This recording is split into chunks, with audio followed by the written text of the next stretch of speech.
kultura ay para sa lahat.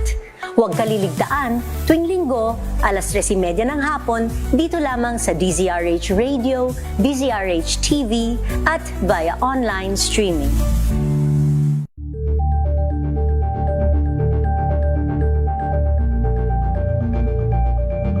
Alamin ang mga maiinit na isyung pambayan, mga balitang kailangan mong malaman, usapin sa pamahalaan, politika, ekonomiya at kabuhayan. Ito ang mga dapat mong malaman, pakialaman at pag-uusapan dahil kayo ang tinig ng mamamayan dito sa Damdaming Bayan.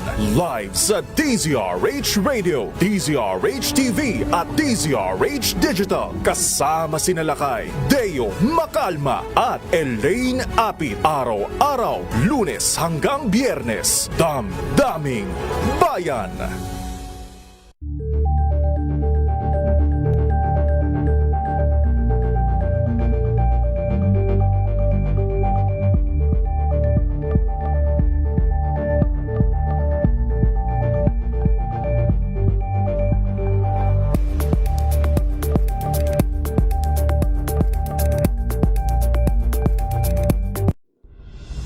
Tuloy-tuloy ang pagtulong, tuloy-tuloy ang pagseserbisyo at tuloy-tuloy ang balitaan kasama si May Binauhan sa Operation Tulong mula Lunes hanggang Biyernes.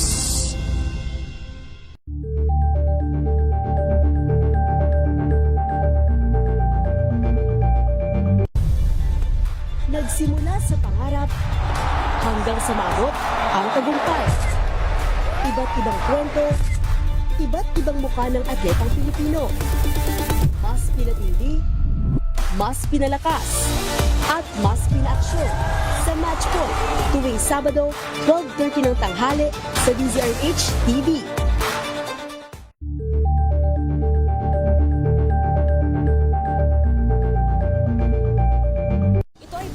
Naitalang 17 individual na ang kanilang naaresto. Ng Metro Manila Development Authority o MMDA ang No Contact Apprehension Policy o NCAP sa Metro Manila. Sa ilang mga dokumento ay peke. Hindi rin legal ang employment na ipinangako sa kanila. Sa mata ng batas, mananagot ang sangkot at may sala. Dahil sa bawat paglabag, may karampatang parusa. Alamin ang mga pananagutan sa likod ng mga bawal. Dito sa Hoy! Bawal Yan, tuwing Sabado, alas 11:30 ng umaga. Dito lang sa DZRH TV.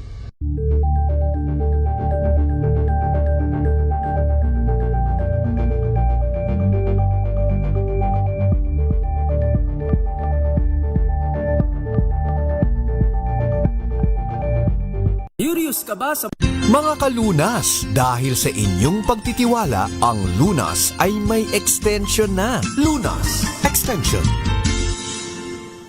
Magandang gabi Pilipinas, Metro and Mega Manila. Tutok na po dito sa programang Lunas Extension sa DZRH at RH TV. Makakasama po for 30 minutes, Ella Nibensal, at ngayong gabing ito sasamahan pa nga rin po tayo ng ating pinagkakatiwalaang Family at Integrative Medicine Specialist. I-welcome po natin Dr. Irene Lim. Good evening and kumusta po? Good evening to all our listeners and televiewers. And I am hoping that you are all in good condition and especially good health. Yes, magandang kalusugan at pangangatawan hatid nga po natin sa bawat isa. Pag-uusapan po natin ngayon, Doc, aspirin as NSAID and blood thinner. May kukonsidera nga po ba natin, Doc, na NSAID ang aspirin? The answer is a big yes. No? Kaya yun nga i-discuss natin kasi 'di ba lagi nating binabawal na NSAID kasi malakas ang side effects sa kidney o nakasisira ng kidney. Then of course, if you are using aspirin as blood thinner, every day ang inom noon and for a long period of time. So bakit ganun? So Ang aspirin ho, gamot yan sa pampawala ng sakit ng ulo, ngipin, katawan, pambaba rin ho yan ng lagnat, pambawas sa pamamaga, no, ng inflammation. And bilang blood thinner naman, low dose po ang ginagamit natin. So, kadalasan na binibigyan nito yung may history ng heart attack and stroke, and hindi ito para sa lahat. No, kasi nga dapat may reseta ng doktor because of the side effect, no, lalo na sa may mga ulcer, hindi siya pwede, no. At meron kasing special feature ang aspirin as NSAID na hindi katulad ng ibang NSAID natin. Pero bakit nga po ba ito nire-reseta as blood thinner, Doc? Yes, kasi magaling siyang yung sa platelets para hindi magbuo-buo at hindi magdikit-dikit. So meron siyang tinatawag na anti-platelets. So, now, hindi meron sa lahat ng NSAID tulad ng ibuprofen, diclofenac, wala silang ganun. So, ang aspirin may kapasidad na hindi magdikit-dikit ang platelets natin. So, blood thinner siya, hindi ka malayo ka sa stroke and heart attack. Oo. Aside from that, may iba pa po bang mekanismo ang aspirin or sabihin nating capacity, di ba? Ayun na nga, no? Ang dugo ho kasi natin, may 3 components yan, red blood cell, white blood cell, platelets. So si RBC responsible sa oxygen and nutrition. Ang white blood cell ho natin for defense pag may infection. Ang platelets naman ho natin para anti-clotting. Kaya ho pag may dengue, di ba, nagdurugo, may bleeding, mababa ho ang platelets niyan. Kasi yung virus, ayun, sinisira yung platelets natin. Now, sa kaso ho ng ganitong blood thinner siya, so yung natural nating lapot ng dugo, magiging malabnaw ho yun. So ang tendency nun, hindi ho siya magdidikit-dikit. So hindi ho kayo agad-agad mai-stroke at maha-heart attack. So simpleng ganun talaga. Yung nagdidikit-dikit para gumawa ng bara, tinatanggal ng aspirin. Tanong nga rin po, di ba, Dok, ng mga karamihan, lalong-lalo na nga rin po ng mga nagkakaedad, pwede nga rin daw po ba ang aspirin sa mga may CKD or yung tinatawag nga po nating chronic kidney disease? Okay, so sa mga stage 4 and 5 ng kidney, CKD, sorry. So yun na yung mga dinadialysis, advanced stage. No? So hindi ho talaga pwede, no? So, kung reseta ng doktor, pwede. Nagre-reseta naman yan ng doktor kapag na doon pa sa stage 1, stage 2, stage 3. Pero pag dito na sa stage 4 and 5, definitely, hindi ho talaga pwede, no? Usually kasi, ginagamit ang aspirin. Kumbaga, subok na kapag may history ng stroke and heart attack ang pasyente. Kumbaga, isa siya sa safest that we can use. Kumbaga, tested na. Kaya ang unang talaga iniisip, aspirin. Bukod sa napakamura niya kasi, okay, no, malayo sa presyo ng ibang blood thinner. Siguro piso hanggang 3 piso meron ka ng aspirin, no?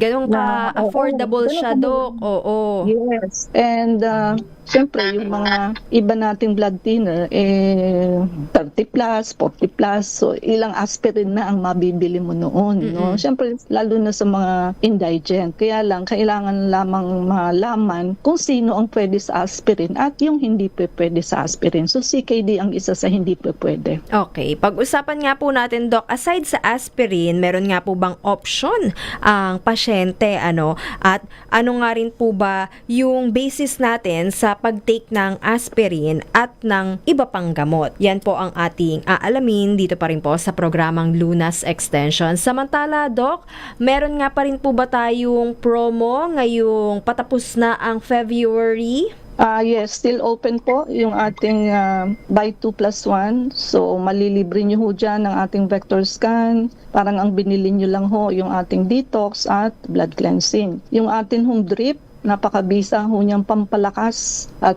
pampaganda. And yung mga senior po na mahihina na ang tuhod, no, power drip po ang kunin ninyo. And kahit wala kayong check-up, pwede ho kayo magpa-drip. Yung atin hong soap, IV anti-aging soap and IV whitening soap. So yan ho ang pangalang hahanapin ninyo sa Shopee. And naka 5 plus 1 pa ho siya. Napakabisa ho niyang pambanat at pampaputi ng skin. Yung atin hong beauty set, Love Your Skin, LUV SURSKIN. Kahit ilang application nyo pa lang ho, several days, makikita nyo na ho ang improvement sa inyong muka, no? Napakabisa ho nitong magtanggal ng impurities sa face. And of course, ang atin hong Dr. Irene Lim's Herbal Coffee. So wala hong tumikim nito na hindi nagsabing masarap. At ito ho ay napakasustansya dahilan sa blended ho ito with 15 powerful natural ingredients. Kaya ako na-address halos lahat ng comorbidities ng mga umiinom. Yung mga elderly ho, no, na hindi nakakatulog. Ayan, masarap ho ang tulog nila ngayon. And yung mga ayaw ho ng opera, sa gallstone, kidney stone, may protocol ho tayo dyan na hindi na kayo kailangang operahan. No? And also yung mga barado ang puso, na lalo na ho yung mga may edad na, very risky na ho ang pagpapa-opera. Meron ho tayong non-invasive protocol para dyan. At yung mga elderly ho, no, na hirap ng lumakad, ngayon pa lang ho, magpagamot na kayo at huwag nyo na hong hintayin na kayo ay maging bedridden at alagain. At yung atin hong anti-diabetic and anti-obesity shot, ito na ho ang kasagutan sa mga hindi nyo maibabang sugar at yung hindi ho pumapayat. Kasi ho ang obesity, isa ho yan sa very big factor o risk factor for having diabetes. Mahirap pong bumaba ang sugar pag kayo'y obese.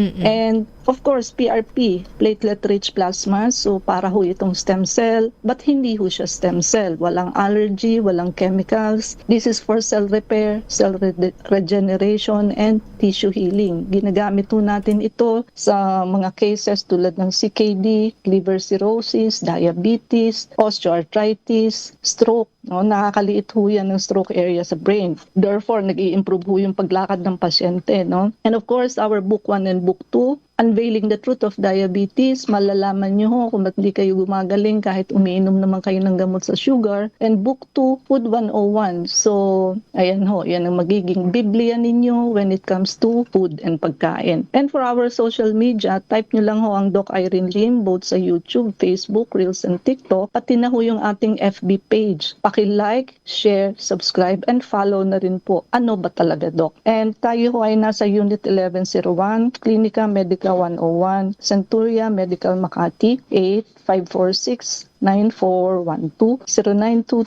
0922-875-2899, 0919-995-6168. I repeat, 8546-9412, 0922-875-2899, 0919-995-6168. Usapang aspirin as NSAID and blood thinner, babalikan po natin maya-maya pagkatapos lamang po ng ilang paalala.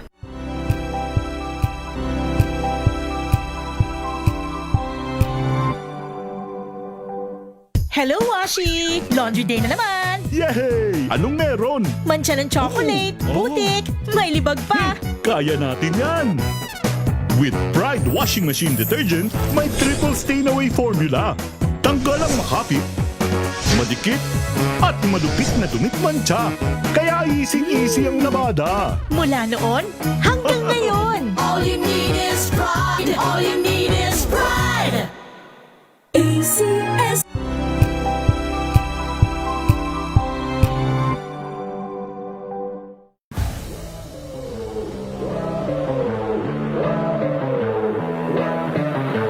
Ko, tinulungan nila ako kung ano yung magiging role ko, kung ano yung magiging improvement ko. Yung depensa ko kasi lagi nilang sinasabi sa akin na yung scoring ko nandyan parang natural yung scoring ko, pero yung kailangan nila sa akin maging two-way player. Meron akong pangarap na gusto ko din umabot sa Gilas So, talagang titignan ko si Kuya New kung ano ba yung qualities niya, kung bakit siya nandun. So, isa yun yung pagiging two-way player niya.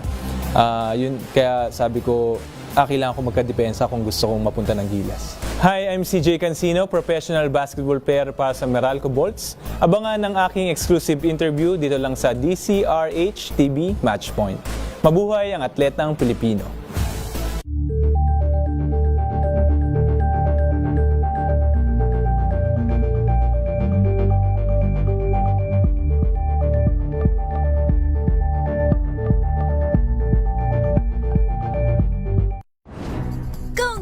vibes ang hanap mo? Dito ka na sa sigurado!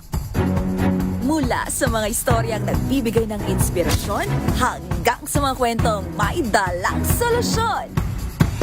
Mga balitang pampagaan, pakiramdam at pampaganda ng araw. Hindi lang basta good news, kundi the better news. Mula Lunes hanggang Biyernes, 1:00 ng tanghali sa DZRH TV.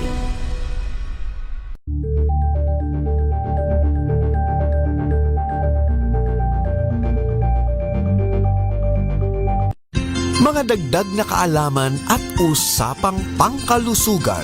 Lunas Extension. Nagbabalik po second part ng ating discussion dito pa rin po sa programang Lunas Extension sa DZRH at RHTV. Kasama pa nga rin po Ella Bensal and Dr. Irene Lim. Pinag-uusapan nga po natin aspirin as NSAID and blood thinner. NSAID meaning non-steroidal anti-inflammatory drugs na ginagamit nga po natin, Doc, no, para mabawasan yung sakit, fever, and inflammation. Pwede nga rin daw to, Doc, sa mga may sakit sa ulo, arthritis, and muscle pains, diba, Doc? Yes, pwede. No? So ngayon, Doc, alamin po natin kung hindi po aspirin ang kanilang ititake na gamot, may option ba? Okay. So, kung may ibang blood thinner that can be used, the answer is yes. Like clopidogrel. But as we have said, medyo pricey ho kasi kumpara sa aspirin. Talaga hong times 10 or times 20 pa ho ang presyo. And malaking bagay na ho yun sa mga indigent, no? Kumbaga masisave na sila sa stroke and heart attack sa ganung presyo lang. Syempre, maintain ito eh. You have to maintain this lifetime eh, no? At bukod pa roon, subok na kasi ng maraming tao ang aspirin. So, malinaw na ang benefit sa pasyente. At madali siyang i-monitor, of course, no? And madali rin i-sustain. Yes, diba? Correct. No? Oo, hindi mo kasi masusustain kung wala kang pambili. True. Diba? Okay. Oo. So, ibig sabihin, Doc, kahit na abot kaya siya, mura, 'di ba? Effective pa rin namang maituturing at ligtas. Ligtas naman. Oo, kaya lang low dose lang. Low dose lang naman talaga ang ginagamit natin, which is 80 milligrams. Pero when it comes to mas safe, may tuturing ba natin na ang aspirin ay mas ligtas kumpara sa clopidogrel o clopidogrel? Kung ang pag-uusapan ho natin bleeding, kasi ganito yan, no? Ang stroke, dalawang klase, infarct tsaka hemorrhage. Ginagamitan ng blood thinner ang pasyente para hindi ma-stroke, which is yung infarct, yung bara. Pero meron din kasi tayong stroke na tinatawag na hemorrhagic. So, ibig sabihin, stroke na pumutok yung ugat, nag-bleed. So, medyo ingat-ingat tayo kasi pwede ho din kayong ma-stroke sa blood thinner pag nasobrahan. So, ibig sabihin, magbi-bleed kayo di para rin kayo nag-hemorrhagic stroke. Nagbigay ka ng blood thinner like aspirin or clopidogrel para hindi magbuo ng bara at hindi bumara. Kaso, pag sobra-sobra naman yung blood thinner mo, alam mo, pinagsabay mo yung clopidogrel and blood thinner, nauntog ang pasyente. Ayan, no? So, magbi-bleed ho yan sa brain. Kaya sa mga doktor, ang IM, panay ang bigay ng blood thinner. Ang neurosurgeon, ayaw ng blood thinner. Kasi sila ho yung nag-o-opera pagka nag-bleed sa brain. And pag nag-hemorrhagic stroke, hindi mo yan agad-agad pwedeng operahan kasi magdurugo. So maghihintay ka pa ng ilang araw or pag aspirin, 1 week kung emergency na ang pasyente mo, it is a matter of life and death. Alam mo namang pag binuksan mo, madugo. No? So caught in between ang mga neurosurgeon. Kaya medyo ayaw nila ng mga blood thinner. So case-to-case basis. So, kung sa pagdurugo, pareho lang ho ang risk ng aspirin and clopidogrel. Kaya nga ho, hindi pwedeng self-medication yan. Kailangan ho, doktor talaga ang nag-prescribe sa inyo at kung paano ang inom. Kung single lang o kailangan yung doblehin with clopidogrel, wag ho kayo mag-self-medicate and mag-iit din po kayo na mauntog ang ulo ninyo. Ingat po, bas naka-blood thinner. Alimbawa, may car accident at hinihingi. Ang una ho diyang magbi-bleed ang brain, yung naka-blood thinner. Kumpara dun sa hindi naka-blood thinner. Ganun po yun. No? Okay. So, speaking Speaking of prescription, Doc, ano nga naman po ba yung basis natin para ireseta natin yung aspirin o yung clopidogrel sa pasyente? Okay, so aalamin natin dapat dyan ng history kung may heart attack na o stroke, may stent ba. Usually pag may stent, minsan doble pa naka-aspirin na, clopidogrel pa. Yan, kung may risk ng bleeding, halimbawa laging nagno-nosebleed, no, laging madaling mag-clot matagal mag-clot yung sugat. Pag may Bleeding CKD, gums, Doc, kasama rin? pag palagi. No? Pero kung due to gingivitis lang, hindi naman. Infection yun. And syempre CKD, dito ka na sa clopidogrel pagka may CKD. At yung may mga ulcer, hindi rin yan pwede sa aspirin. Kaya pala ang aspirin, meron tayong bagong labas, EC. Halimbawa, Aspilet EC. Enteric coated. Para yun, dumating sa tiyan mo nang hindi ka mau-ulcer. Nakabalot siya, kumbaga. Kasi normally ang aspirin nakakakos ng ulcer sa tiyan. Okay. No? So, kaya hindi rin to dapat kung may history ng ulcer. Kahit na ang pag-take natin nito, Doc, ay kadalasan sinasabi natin may laman na dapat ang sikmura, nakakain na. Yes, oo, matapang kasi ang aspirin no? So, kaya ang ginawa ng mga pharmaceutical, gumawa sila ng EC, enteric coated na aspirin. Yun ang solusyon nila doon, no? So ang bottom line natin dito is ang aspirin pang regular maintenance sa maraming pasyente. Now, kapag bawal ang aspirin o mas high risk ang pasyente, clopidogrel tayo. Then minsan sabay sila, depende ho sa kaso. Kaya huwag kayong magsa-self-medicate. Ibigay niyo ang disposition sa doktor. Ano naman po, Doc, yung mga red flags na kinakailangan ng i-stop yung pag-take natin ng blood thinner? Meron bang mga manifestation yan, signs and symptoms na mararamdaman yung pasyente? Okay, so dapat alam niyo ho ito, when to stop. Pag maitim ho ang dumi ninyo, ibig sabihin, bleeding, peptic ulcer yan. Hindi ho reddish, maitim, blackish. Kasi galing sa stomach, upper GI. Pagka mga reddish, iba ho yun sa colon. Okay. So, oxidized na from the tiyan bago makarating ng stool. Kaya blackish stool na. Ibig sabihin may ulcer, so huwag kayong mag-aspirin. Pagka may bleeding din sa pagsusuka at marami kayong pasa. Ayan, that is an indication na nagbi-bleed yung mga maliliit mong capillaries. So, stop ho pagka ganun. And pag dumalas ang nosebleed ninyo, dati naman hindi. So, stop din ho. So, yun ho ang mga dapat ninyong obserbahan. Okay. Ano naman po, Doc, yung low dose and high dose ng aspirin? Okay, pag sinabi natin low dose, ito yung maintenance dose. So, sabihin natin yung 75 to 100 milligrams, low dose pa yan a day. But ang general ng ginagamit natin is 80 milligrams. Ginagamit yan as blood thinner, prevention ng heart attack and stroke, and mas mababa siyempre ang risk sa kidney, pero hindi zero. Ayun, take note of that, hindi zero. So, ibig sabihin, may chance pa rin. Yes. Pag high dose, 300 to 1,000 milligrams, high dose na po yan. And maaari pa nga umabot yan sa 4,000 to 6,000 grams per day. That is very risky na po. No? And kung napapalabdaw na nga ng 80 milligrams, how much more ang ganito kataas? Grams na, hindi na milligrams. Oo. So, para sa pain pa rin yan, inflammation, fever, syempre mataas na risk sa kidney, no? So, mas mataas din ang risk sa GI bleeding. So, doon lang ho tayo sa milligrams lang. Kahit na sabihin natin high dose yung pasyente, Doc, same pa rin ng dalas ng pag-inom? Everyday pa rin siya? Actually, hindi ko alam kung mga anong kaso talaga yung binibigyan ng mga high dose Okay. So, hindi pa ako naka-experience ng binigyan ng high dose. Kasi kung pain relief, marami namang ibang mas malakas ang pain relief compared to aspirin. Hindi mo nahahabulin yung pain relief ng aspirin kasi nga pwede nang makasira talaga yan ng magka-acute kidney injury sa pasyente. So, hindi ko pa na-experience. Hindi ko alam saan nila ginagamit yung ganong kataas. Pero yung harm or pagkasira ng ating kidney dahil sa pag-take nga po ng aspirin, Doc, ay naiipon ba yan unti-unti? Ayun, that is a very good question, no? So, the answer is yes, cumulative effect.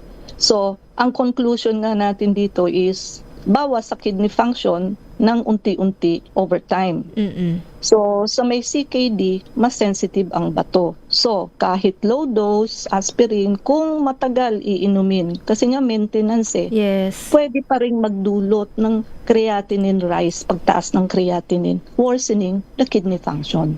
So, kung ikaw ang pasyente at kaya mo naman mag-clopidogrel, doon ka na. Kasi nga, hindi naman one time, big time ang pag-inom mo. I-maintain mo habang buhay. So, maiipon ho yun all throughout the years. So, inaalagaan nga ho natin ang kidney dahil maraming bagay ang sumisira sa kidney like high blood, diabetes. Yun naman pala, umiinom ka ng aspirin every day which is cumulative ang damage. Para sa akin, wag na ho kayo doon, no? Kasi cumulative siya. Paano nga po, Doc, makakatulong ang Dr. Irene Lim's Herbal Coffee sa mga nagtitake ng NSAID at ng blood thinner? Okay. So, sa atin herbal coffee, may mga halaman na kilalang mild effects sa pag-relax ng blood. So, nakaka-dilate ho ng dugo at pati ho sa microcirculation natin. Nalaman ho yung ating herbs kasi nga ho, 15 powerful natural ingredients. So, ang resulta ho noon, mas maayos ang daloy ng dugo sa maliliit na ugat. And may antioxidant effect din ho siya, which is protection ho natin yan sa blood vessel. So, nakakatulong ho sa pag-protect ng lining ng ating endothelium laban sa damage. So, mas healthy ang ugat, of course, mas maayos ang daloy ng dugo over time. And also, may mga anti-inflammatory support ho ito, no? So, siyempre ho, pag may anti-inflammatory, mas konti ang pamamaga ng ugat, mas maayos ang circulation, supporting vascular health. Pero linilinaw ho natin na hindi ho ito kapalit ng gamot. Suporta lamang po ito, no? And of course, hydration plus warm drink. Siyempre ho, sa pag-inom ninyo, mas malapot ang dugo ninyo. Siyempre ho, pag umiinom kayo ng something liquid, mas nahahydrate po ang pasyente, mas smooth ang daloy ng dugo. No? So, indirectly, hydration ang tumutulong, hindi mismo yung blood thinning ng herb. So, pwede ho natin gamitin to as support kung kayo ay mga naka-blood thinner po. Maraming salamat, Dr. Irene Lim. At para nga po muli sa mga interesado na mag-avail ng ating Dr. Irene Lim's Herbal Coffee at iba pang serbisyo sa inyong clinic, ang inyong pong contact details. Okay, so open pa ho ang ating buy 2 plus 1. So, malilibre nyo yung vector scan. Drip, pwede kayong magpa-drip kahit walang check-up. Soap, IB anti-aging soap, IB whitening soap, naka 5 plus 1 pa rin, pangbanat at pampaputi ng skin. Beauty set, love your skin. So, magaling ho ito mag-alis ng mga impurities sa face. And Dr. Irene Lim's Herbal Coffee. So, pag gusto nyo hong makatipid at maging reseller, bumili ho kayo by bulk. So, buy 10 boxes, discount of 50 pesos per box. Buy 20 boxes, discount of 90 pesos per box. And buy 30 boxes, discount of 100 pesos per box. And again, yung anti-diabetic and anti-obesity shot, once a week shot lamang po ito. Kaya niya na hong i-hold ang sugar ninyo into normal. And yung mga elderly, wag na hong hintayin na kayo maging alagain at bedridden. Ngayon pa lamang ho, kung hirap na kayong lumakad, magpa-treatment na ho kayo. And yung mga ayaw ho ng opera, gallstone, kidney stone, kaya ho natin itong i-address ng wala hong operation. Lalo na ho kung may bara kayo sa puso at high risk na ho kayo for operation, then may protocol ho tayo para dyan. And of course, yung atin hong PRP, platelet-rich plasma, parang stem cell pero hindi ho siya stem cell, no?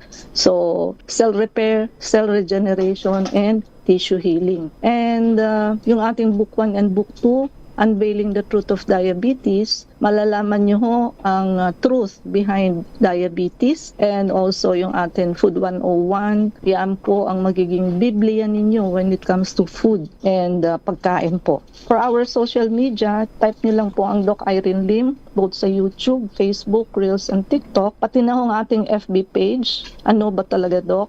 Paki-like, share, subscribe, and follow na rin po. Tayo ay nasa Unit 1101, Clinica Medica 101, Centuria Medical Makati. Our hotline 0922-8546-9412, 0922-875-2899, 0919-995-6168. I repeat, 8546-9412, 0922-875-2899, 0919-995-6168. Thank you so much, Dr. Irene Lim, and keep safe always. God bless po. Keep safe, God bless, and good night. Maraming salamat nga rin po Luzon, Visayas at Mindanao. Aspirin as NSAID and blood thinner ang ating naging topic. Again, paalala po natin, wag po tayong mag-self-medicate. Ugaliin pong kumonsulta sa ating mga pinagkakatiwalaang espesyalista. Nakasama nyo nga rin po Ella Nibensal at magkarinigan tayo hanggang sa susunod dito pa rin po sa programang Lunas Extension sa DZRH at RHTV. Mga kalunas, hanggang bukas dito sa Lunas Extension.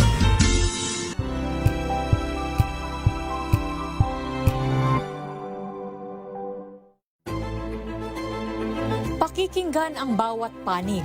When you fight for justice, think about the queer people. Kung hindi kami magkukwento, sino ang magkukwento para sa amin? Ang mga panawagan, ipababatid. Hindi talaga ito masusing pinag-aralan ng gobyerno. The women who are beaten and abused. It's time to listen to their voices. Tunghayan ang iba't ibang boses, mga kwento mula sa iba't ibang anggulo. Dito lang sa Point of View. Mapapanood tuwing linggo, alas 12 ng tanghali sa DZRH TV.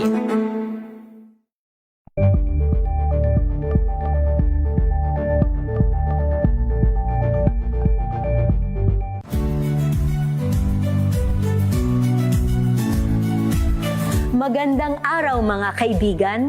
Ito po ang inyong balerina ng bayan, si Lisa Macuha Elizalde, na nag-aanyaya sa inyong samahan kami at ang aming mga espesyal na panauhin para sa kalahating oras ng masayang kwentuhan sa aming programang Art to Art, kung saan ang usapang sining at kultura ay para sa lahat. Huwag kaliligtaan, tuwing linggo, alas 3:30 ng hapon, dito lamang sa DZRH Radio, DZRH TV, at via online streaming.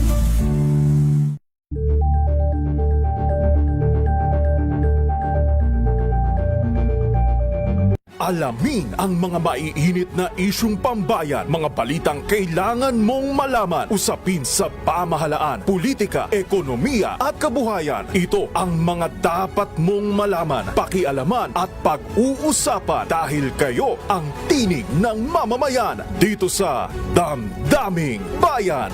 Live sa DZRH Radio, DZRH TV at DZRH Digital. Kasama sina Lakay, Deo Macalma at Elaine Apit. Araw-araw, Lunes hanggang Biyernes. Damdaming Bayan.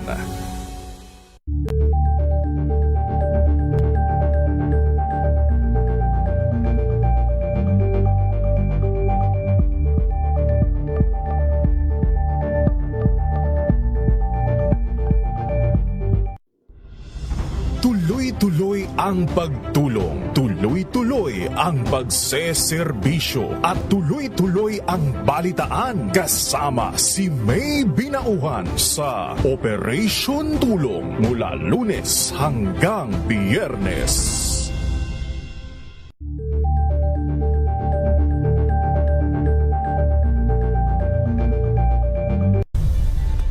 Nagsimula sa pangarap hanggang sa maabot ang tagumpay. Iba't ibang kwento, iba't ibang mukha ng atletang Pilipino.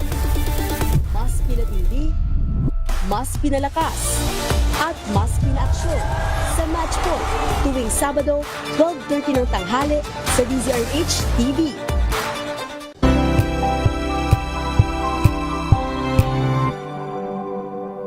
Tinesting, sinuri, siniyasan. Ang resulta? Super effective ang Shield sa pagpatay ng bakterya at virus. Shield Antibacterial Soap. Believe ang mga eksperto sa Philippine Nurses Association.